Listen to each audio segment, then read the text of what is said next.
Hola, molt bona nit. El reportatge que veuran avui s'ha rodat al llarg de tot un any, seguint el pas de les estacions, les variacions del clima i de l'atmosfera. Plantes i animals es regulen d'acord amb aquests cicles, però com afecten les persones? El fred, la pluja, el vent, el sol, ens marquen l'estat anímic? La foscor de l'hivern, però també la llum de la primavera, causen trastorns anímics. La força del vent provoca neguit a uns i eufòria a uns altres. Al llarg de l'any, el canvi de les estacions i els fenòmens meteorològics poden influir profundament en l'estat d'ànim i també en la forma de vida de les persones que són més vulnerables.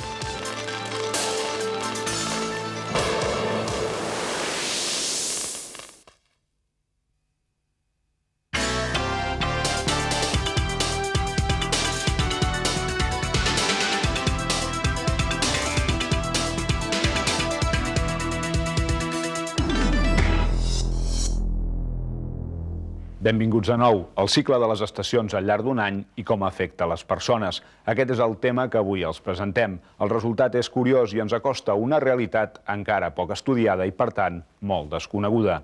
Evidentment, les persones noten els canvis, però potser no tant com quan es vivia en contacte més estret amb la natura.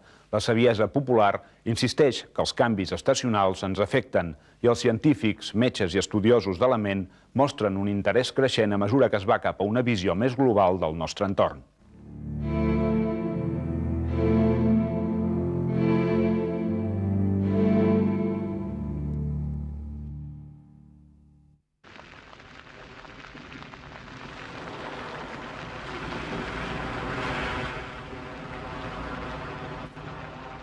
La tardor és un temps de canvis. La pluja i els primers freds acompanyen un nou ritme d'activitat després dels llargs dies de l'estiu. És un dels moments de l'any en què som més conscients de la variabilitat del medi. Per molts, lluny de les calors de l'estiu, la tardor pot ser una època agradable. Però l'adaptació a aquest nou cicle és difícil per a algunes persones, aquelles que viuen més intensament les variacions en el temps i en les estacions.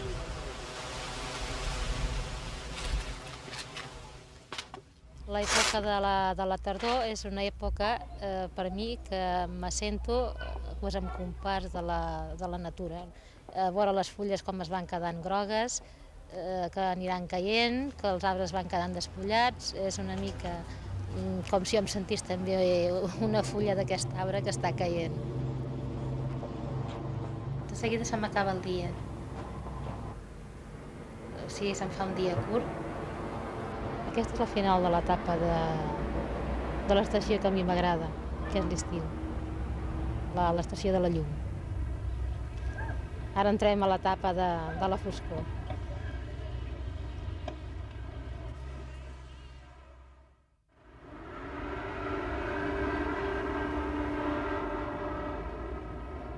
Quan em llevo i veig el dia així amb aquesta foscor, aquesta falta de llum, és com si la foscor em caigués a sobre meu. Sento una sensació d'inseguretat, una sensació d'anar caminant avall, avall, avall.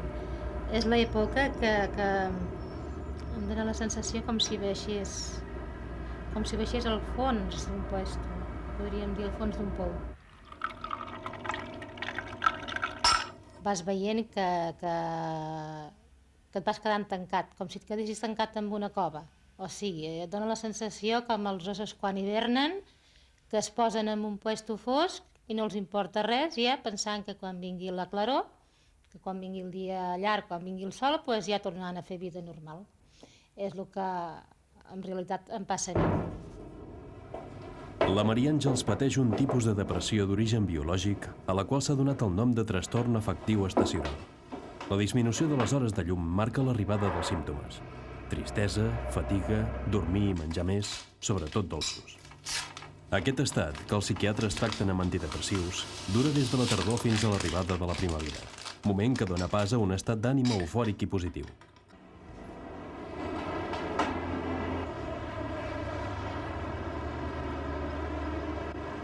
Com més lluny de l'equador, més gran és el nombre de persones que pateixen per la falta de llum. Als països nòrdics, amb poques hores de sol efectiu durant els mesos hivernals, Es calcula que una de cada 10 persones perd la vitalitat en la letargia del sistema metabòlic que caracteritza el trastorn afectiu estacional. Anys de recerca sobre els ritmes biològics han demostrat que la llum intensa és molt eficaç per combatre aquest baix estat anímic. Es creu que la llum, absorbida pels ulls, actua sobre la química del cervell amb un efecte antidepressiu. La fototeràpia, dosis diàries de llum blanca a curta distància, permet a les persones afectades anticipar la recuperació que normalment no arriba fins a la primavera. El que fa és invertir una mica el que són els símptomes de la depressió hivernal, que normalment es produeixen a mida que els dies es van escurçant i la quantitat de llum que arriba a la retina és inferior. Llavors la persona es col·loca davant de la làmpara, pot estar llegint o pot estar fent alguna altra activitat, i llavors aquesta llum penetra a través dels ulls, arriba la informació al cervell, a la zona, al sistema límbic on es regula les emocions. Hi ha una sèrie de substàncies, entre elles la serotonina, la melatonina i altres, que estan alterades durant la depressió hivernal, que es tornen a normalitzar.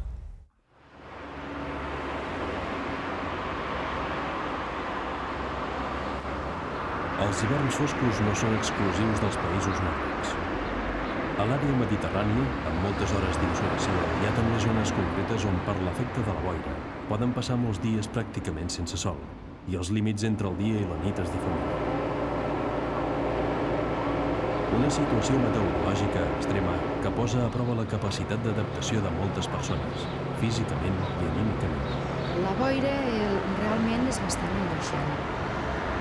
La sensació que et dona de veure boira tants dies seguits a Lleida com tenim doncs fa que et sentis una mica deprimida. A mi particularment em deprimeix una mica.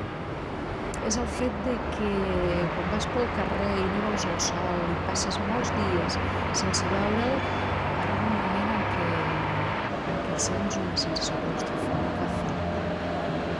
Aleshores arriba un punt potser que t'hi habitues, t'hi acostumes, però la sensació que et dona és més aviat una sensació de claustrofòbia, de tancament, no? Allò que quan portes molts dies amb boira desitjaries trobar un forat a l'espai per poder-te'n sortir una miqueteta. Penso que és una mica angoixant. Un hivern amb boira vol dir fred i humitat. Això en si no provoca malalties i la prova és que a les ciutats amb boira persistent no hi ha més reumàtics que en altres indrets. Però la humitat sí que pot agreujar la sensació de dolor i les molèsties de les persones delicades. Sin abrir la boca, para nada. Venga, ahora coja aire fuerte. Sople fuerte. Coja aire otra vez. Arriba. Muy bien. Als hospitals hi ha pacients crònics que recauen sobretot amb quadres respiratoris. Davant de la boira, aquests malalts tenen sovint una actitud defensiva que barreja elements físics i psicosomàtics. Nosotros los que padecemos de esta enfermedad, la niebla es casi como que le dice, es una sombra metida dentro del cuerpo de uno. Cuando amanece la mañana, lo primero que hago es mirar a la ventana. Y nada más que miro, veo la niebla, tiemblo. Tiemblo porque como me matan más, tiemblo. Se me pega como si fuéramos, digamos, aquello que se dice un parche, que parece que te pega una aquí y otra atrás y te pega tanto que adentro parece que no tienes nada hueco, parece que está ya todo hecho una pieza, ni entra el aire ni sale el aire.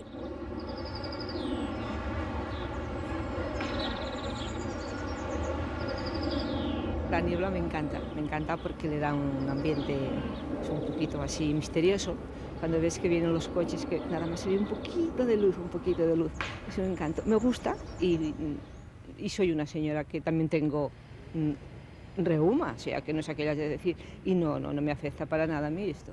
Al contrario, los inviernos que no hay niebla, pues encuentro la he hecho faltar, me gusta.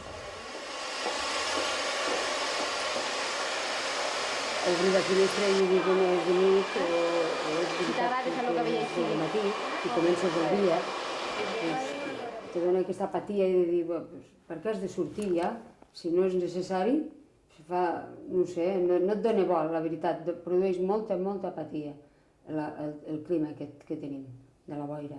De fet, aquí comença l'hivern una mica més aviat que en d'altres puestos I, clar, són coses que la persona les acusa perquè s'entra dintre d'una mena d'època com a trista. I llavors les persones es tanquen dintre, es van tancant dintre de casa i inclús té una actitud de tancar-se un mateix. La boira com a fenomen climatològic ambiental extern per l'individu té influència, evidentment, en el seu estat d'ànim, no només en els que pateixen patologia diagnosticada, per exemple, de depressió, sinó en les persones que, per la seva sensibilitat o perquè no cal que estiguin diagnosticades i afectades, els pot agafar un moment de tristor, d'apatia, que això ha influenciat en un ambient hostil, diríem d'aquesta manera, de falta d'estimulació lumínica, d'apagament, de falta de llum en general, que hem tingut èpoques de llarga durada amb la freqüència de la boira, poden manifestar igualment no quadres importants d'apatia i depressió com dèiem abans, sinó falta d'interès, avorriment, angoixa, inquietud, etc.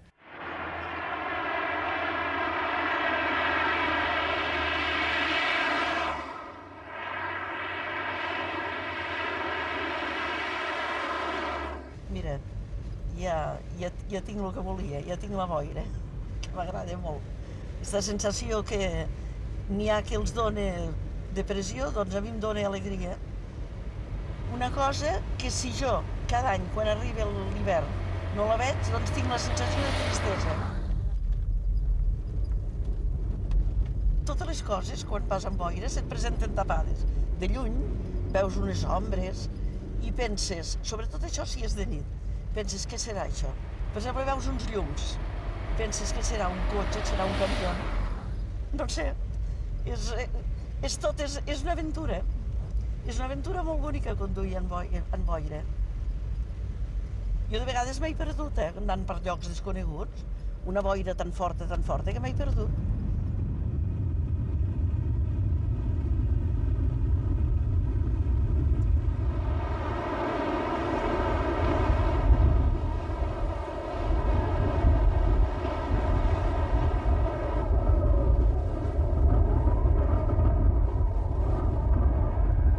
Dels fenòmens atmosfèrics, el vent és el que més s'ha relacionat amb canvis en la salut, l'ànim i la conducta. Hi ha vents de tota mena, freds, càlids o humits, però els que bufen amb gran intensitat i freqüència en una zona determinada sovint han adquirit una dimensió gairebé mítica. Foent, sirocco, tramuntana, evoquen respecte i a vegades temor, i tothom està pendent de la seva arribada.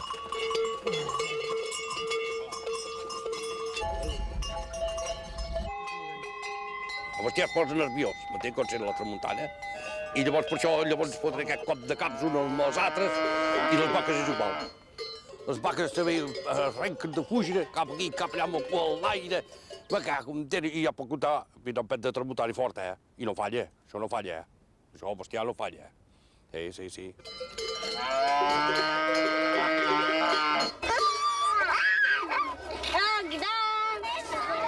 La influència de la tramuntana amb els nens, doncs la notem sobretot perquè a les classes els nens estan una miqueta més alborotats, no? I després també a l'hora del pati, sobretot, els jocs són molt més agressius, tenen uns jocs diferents, a vegades el fan rotllanes o molts de cops fan el tren, no un sol, sinó que n'hi ha 3 o 4, i d'aquesta manera és com nosaltres advertim a vegades que hi ha un canvi de temps, sobretot quan hi ha la tramuntana.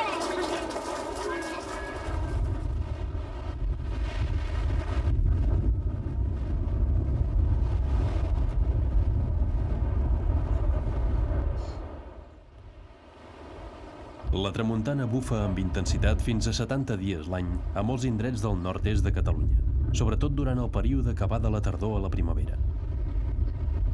Els habitants d'aquesta zona hi estan acostumats, però és un fet demostrat que el vent provoca un estrès d'adaptació en els organismes. Algunes persones, més sensibles davant del medi exterior, noten alteracions passatgeres que poden sentir com a positives o negatives. A mi m'agrada el vent, però és que m'afecta, me trobo com si m'haguessin apallissat. Jo de vegades entre mi penso, a veure si serà psíquic, de dir... Hola! Penses que ha de fer vent i ja te trobes tu mateixa malament. però moltes vegades no, i comprovar que estic, per exemple, avui molt bé i demà començo a trobar-me d'aquella manera així amb el cap botit i així com quan ha de venir el bé, i efectivament al cap d'un dia o dos és quan ha de venir, quan ve el bé. I de vegades és el que dic, o és psíquic o és que jo ja m'ho noto com si fos un termòmetre. També quan bufa el vent així, tan fort i fan aquestes ràfegues, per exemple com ara mateix que estic fent ganxet, doncs me sua les mans, me noto així tota nerviosa i vull fer les coses bé i no surten prou fines com jo vull fer-les. I miro cap a fora i veig aquestes bufades tan fortes i aleshores és quan me suen més les mans. El cap me'l noto molt carregós, el cos molt pesat.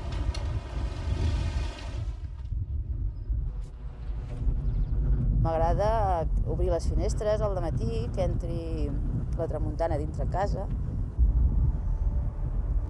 Que ve la tramuntana quan bufa m'agrada molt. M'agrada estar a casa i sentir els sorolls que fa quan estàs a dintre de casa, que estàs allà tot tancat, sobretot a la nit, i que fa no? I jo trobo, no sé, a mi m'ha donat la sensació de que la tramuntana s'ho emporta tot, emporta inclús les idees negatives de la gent, ho neteja tot. A mi m'agrada també, estic més activa, m'agrada treballar a casa i treballo més quan fa tramuntana.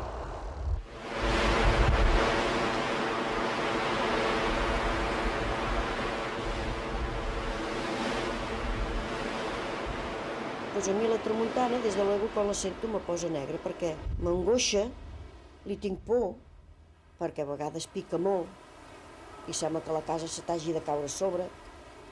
Et trobes sola, molt tancada. Estàs esperant que s'acabi d'una vegada la tramuntana perquè et cansa. Mentre com si em faltés l'aire i no pogués acabar de respirar bé. Poso nerviosa.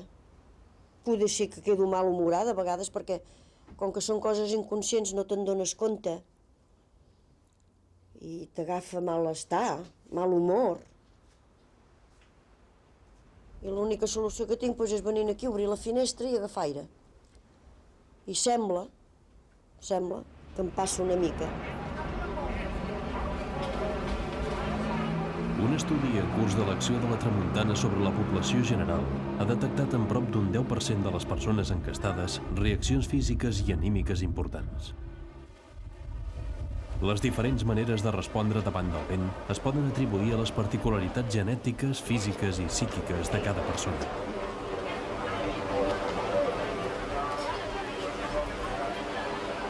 La mesura objectiva de la resposta a un fenomen atmosfèric és difícil. Requereix creuar múltiples dades, meteorològiques i metabòliques, però hi ha indicis d'un lligam estret entre les propietats físiques del vent i les reaccions neurològiques de l'individu. En el vent hi ha efectes, com a tota força de la naturalesa, atribuïts pel coneixement popular, que són màgics i generosos. Però l'efecte, diguem, que podríem atribuir més en relació als aspectes psicològics serien els canvis iònics que produeix, i especialment els canvis en un sistema bioquímic del cervell humà, que és la serotonina, la qual està involucrada en aspectes com l'angoixa, com la depressió, com la irritabilitat, el neguit, i per tant aquests fenòmens iònics que el vent provoca i que afecten la serotonina serien probablement els responsables d'aquestes modificacions en el comportament humà. No tots els vents tenen el mateix efecte sobre la persona. El foe, un vent calent i sec de càrrega iònica positiva que bufa a les valls dels Alps i altres indrets, se l'ha relacionat amb accidents, suïcidis i crims. La tramuntana, un vent sec i normalment fred, malgrat l'efecte pertorbador sobre persones vulnerables, és vist per molts com un estímul. A mi estar en contacte directe amb la tramuntana és una de les coses que més m'encanta. I l'exemple és que una de les coses que més m'agrada és com fa tramuntana forta, pujar de la Sant Pere de Roda i parar la tramuntana de ple. En aquells moments em sento divinament. Té que ser el més semblant a sentir-se de Nostre Senyor en aquells moments. El vent se l'ha associat en diferents cultures amb inestabilitat de caràcter, inspiració artística o bogeria. En tot cas, és un element amb què es conviu. Si bé la tramuntana de vegades provoca destrosses, la gent de l'Empordà s'hi ha adaptat i ha protegit els camps contra la seva força i la consideren positiva quan no bufa en excés.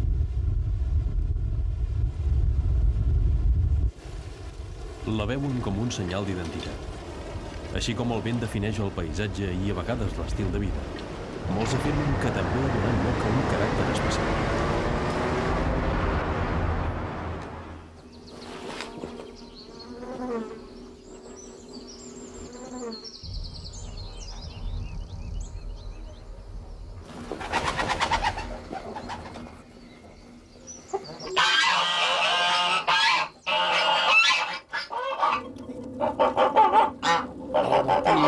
Quan t'aixeques ja fins als ocells a cantar i això, i a l'hivern no sents res. Està tot mort, tot quiet. Llavors ja hi ha molta diferència, es nota molt això. Ja comences a arribar a la primavera, ja tens molt més dia. I arribes que ja Sant Maties, que fa tant de nit com de dia, ja se nota molt això.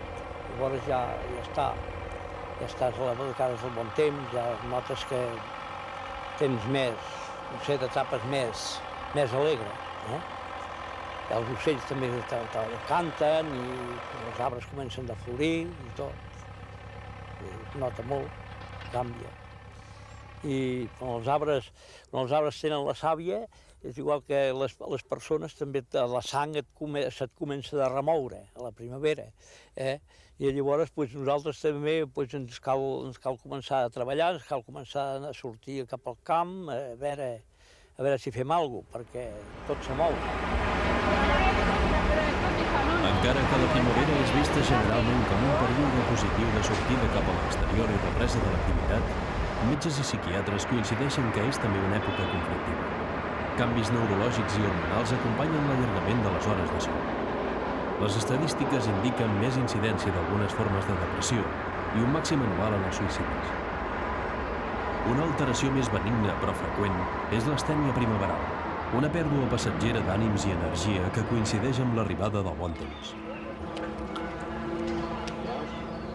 Jo voldria dir que la primavera, que en general és acceptada comú i socialment com un esclat de vida i com al final de l'etapa gris i fosca de l'hivern i ja de cara a una nova vida, doncs a mi em produeix, per uns motius desconeguts, una sensació completament a la inversa, o sigui que amb la vinguda del bon temps sento una gran tristesa que desemboca moltíssimes vegades amb unes petites crisis que es resolen plorant.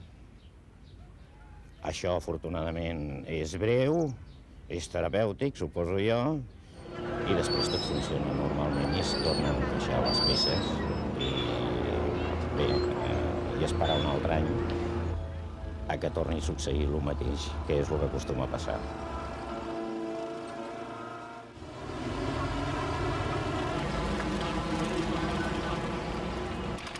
Cuando llega la primavera, el hecho de que haya tanta luz y tantas flores y tanto colorido te produce una vitalidad, te produce una alegría, te produce unas ganas de hacer cosas que no pararías en todo el día. No pararías, continuamente estás en movimiento, te sientes una alegría desbordante, ¿no? Un grado de excitación muy grande. Y esto pues al cabo de unos días y de repente amaneces pues muy fatigado y todas esas ganas de hacer cosas se traducen en desgano. No te apetece hacer nada, no tienes la misma ilusión que tenías al principio y muchas veces pues sensible y agresivo, te produce agresividad. Y es posible que haya sido todo ese exceso de luz, todo ese exceso de colorido que de repente pues te produce esos estados de ánimo, que en un cierto sentido pues es una contradicción. Una contradicción porque lo de afuera está tan lleno de luz y tan lleno de flores y que debería de ser todo traducirse en alegría, y tú te encuentras pues triste, cansado, agresivo o fatigado. en general, la majoria de persones experimentem la llum com una cosa que ens vigoritza, perquè les nostres vides sembla que requereixin aquesta mica d'estímul addicional. Però hi ha algunes persones que degut a l'estructura de la seva personalitat, degut a l'accés de determinats transmissors cerebrals, etc., són persones vulnerables. I llavors aquesta llum, per comptes d'animals, el que fa és sobreactivar-los, per damunt de les seves capacitats d'inhibició. No poden inhibir-se davant de l'accés d'activació que això els provoca. Llavors tenen conflictes, es barallen, estan hipersensibles, dormen malament, i tot això desencadena un procés que pot portar a una depressió major. Hi ha trastorns físics i psicosomàtics amb tendència a la recaiguda estacional o susceptibles a les variacions atmosfèriques. A la primavera, que coincideix amb temps inestable, apareixen crisis amb malalties respiratòries com les al·lèrgies o l'asma bronquial, digestives com algunes úlceres, o nervioses com les migranyes. La complexa relació entre temps i salut interessa metges de diferents especialitats amb l'objectiu de la prevenció. Tornes com cada any? Torno com cada any a la primavera. I què ha passat? Explica'm una mica. Pues que ja després del tractament, a l'hivern m'havia trobat bé, lògicament vaig deixar les pastilles, i ara amb el canvi d'estació torno a tenir mal de cap cada matí. I ara això, sense que hi hagi cap més factor, tu ho relacionaries realment amb el canvi d'estació, amb el canvi de temps? Mira, sobretot els dies que fa vent i els dies que està en núvol o que ha de ploure, fer un canvi d'estació molt pronunciat, perquè és que llavors ja m'agafa. I què et passa? Estic nerviosa i m'agafa el mal de cap aquest, ja primer és fluixet i després va augmentant fins que m'agafa aquí darrere el clatell un mal molt fort. I m'he d'anar a l'habitació, estirar-me en un lloc ben fosc, que em deixin tranquil·la, que no m'enronin ni que no em diguin res fins que em passa. Pràcticament és normal.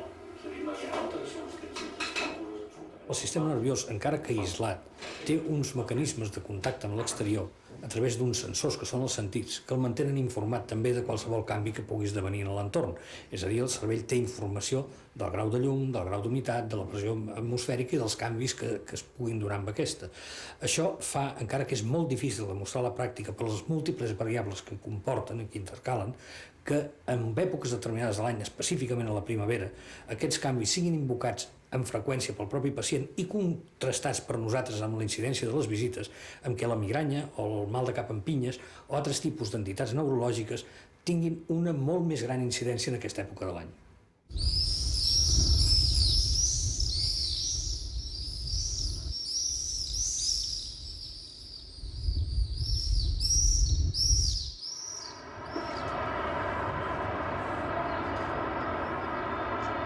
Jo nodreixo les meves obres de les meves sensacions, dels meus estats emocionals, de tot el que em passa a la vida.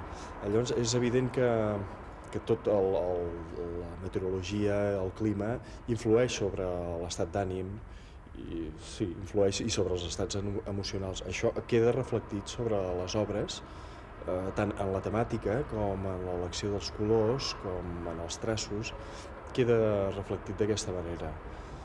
En aquest cas podríem dir que, per exemple, l'hivern és una època freda, bastant grisa, plou, hi ha humitat, llavors t'invita més a... el personatge o l'esperit, espiritualment, jo diguem que et mores una miqueta i quedes com molt més tancat en tu mateix. Llavors fas una feina com molt més reflexiva, molt més reposada i més tranquil·la. Quan arriba la primavera hi ha com una injecció. Hi ha com una injecció d'energia que no saps d'on ve, suposo que ve del canvi de temperatura i del sol. I això, evidentment, ho transformes. Ho transformes amb més energia en els teus quadres. Aquesta energia, com la toques? Doncs amb colors més calents, amb idees més calentes també, no? Tot agafa escalfor.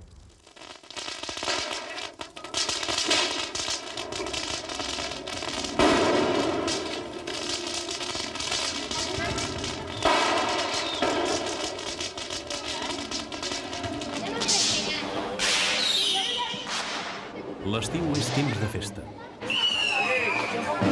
A partir de la nit més curta de l'any, el calendari s'omple de tota mena de celebracions. Qualsevol motiu és bo per sortir al carrer i barrejar-se amb la gent. Com la temperatura, a l'estiu el contacte social arriba a un punt màxim. celebracions són totes familiars, són Nadal, són tot dintre casa. A l'estiu no, tant la gent gran com la gent jove està al carrer, tothom s'ho passa bé, tothom es relaciona unes generacions amb d'altres, és al carrer. Jo crec que l'estiu és al carrer. Sembla que siguis diferent, sembla que tinguis més agalles per fer-ho tot, sembla que tinguis una xispa diferent, no? Et deixes portar per la música, et deixes anar per la calor, per la gent, per l'ambient, et deixes anar tu tot, vull dir, et deixes portar totalment. A l'estiu estàs més content i a la vegada una mica més alegre, més boig, potser, i és aquest el canvi, no? És un impuls que tens, que a vegades al dia següent dius el que vaig fer, no? I a vegades hasta te'n pots arrepentir, però bueno, és un impuls que tens, que fas les coses potser sense pensar-les a vegades, però que és així. Jo crec que és pel canvi de temperatura també, la calor, no sé, estàs més alterat.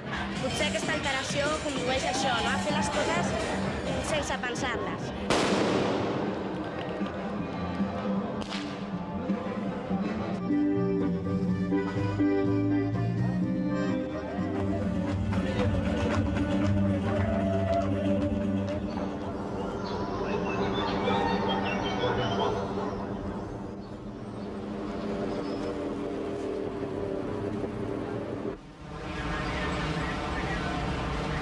L'estiu va acompanyat d'altes temperatures i a vegades d'onades de calor. La calor extrema causa un alentiment del ritme general, una mena de letargia. A les persones més sensibles, per edat, problemes circulatoris o disposició anímica, els pot crear dificultats d'adaptació. Baixa tensió, cansament, apatia i problemes de concentració són algunes de les conseqüències de la calor intensa.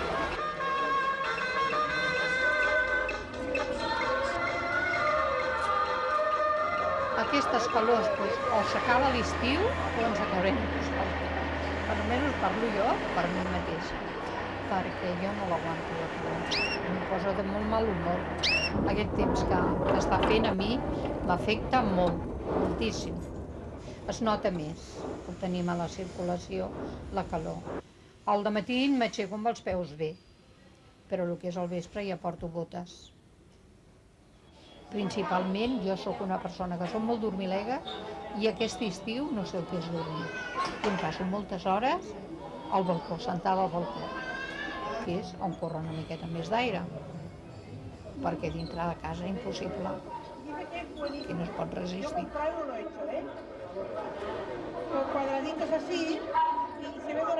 Buscar la fresca, deixar passar sense gaire activitat les hores, són formes d'adaptar-se a la calor extrema. Esgotament i apatia són respostes freqüents, però algunes persones reaccionen també amb insomni i ansietat i sovint irritabilitat davant d'aquest estrès ambiental. La literatura i el llenguatge quotidià estan plens de referències a l'efecte de les altes temperatures sobre l'estat anímic en forma d'agressivitat. I a les ciutats, sobretot en àrees amb molta densitat de població i baixa qualitat de vida, policies i sociòlegs han observat un vincle entre mesos de calor i delictes violents. Les estadístiques indiquen un cert augment de les agressions i els homicidis a l'estiu. Però per ara no s'ha pogut demostrar un mecanisme de causa i efecte en la complexa relació entre temperatura i conducta.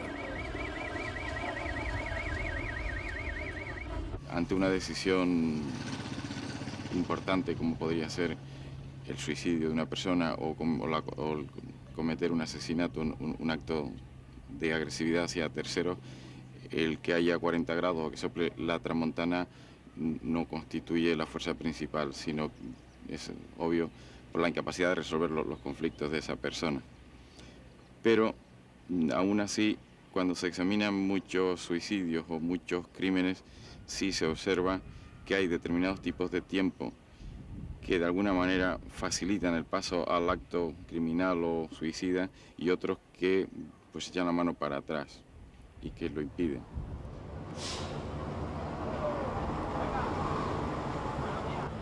Les altes temperatures que acompanyen l'estiu poden actuar com un factor d'estrès per a les persones vulnerables.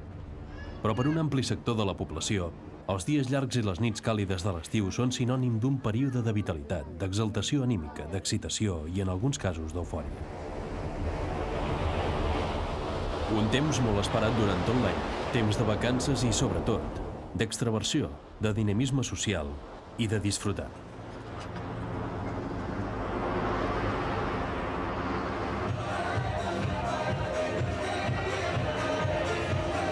Todo se remueve más por dentro, todo se excita, todo se caldea y hay ganas de estar en la calle, esto es clarísimo por el calor, y más ganas de estar con la gente.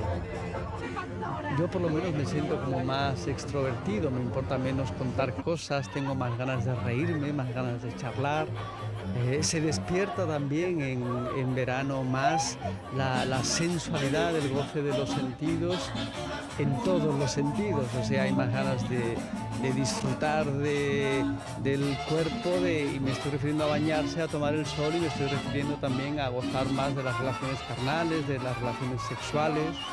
Y sin embargo, también hay ganas de aprovechar las primeras horas del día, que son unas horas son deliciosas en verano.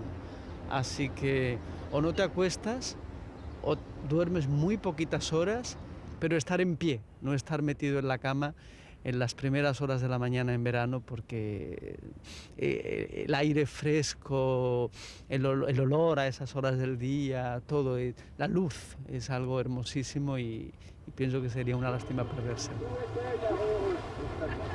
Sí,